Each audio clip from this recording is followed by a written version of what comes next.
that last-minute grocery store dash. An unavoidable holiday tradition.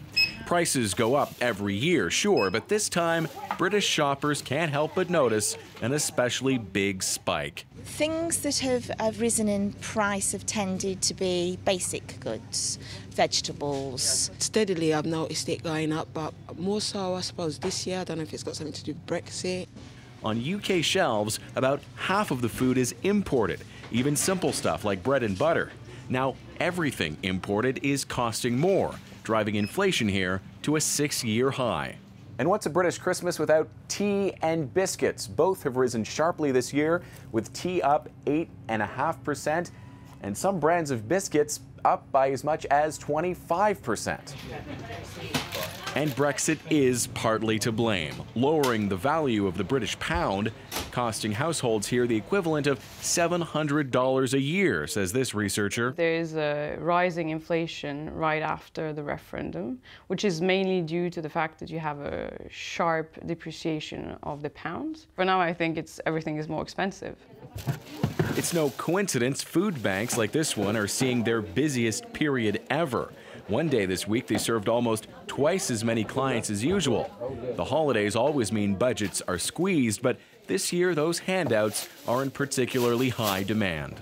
As people's wages are going down and food prices are going up, it's very difficult for them to be able to get healthy ingredients.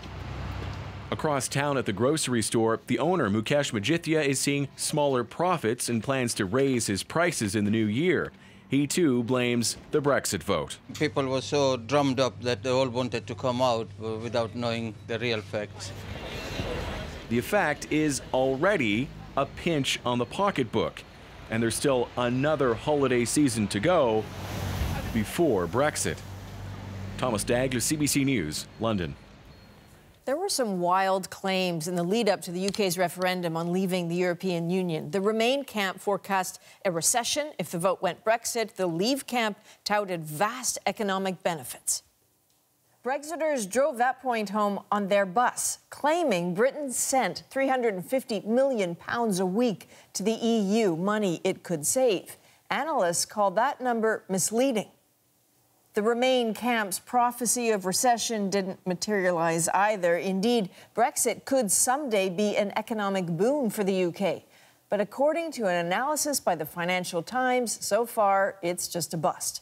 Based on a variety of metrics, British economic performance has sagged since the referendum. The difference between where the country is and where it should be amounts to £346 million a week.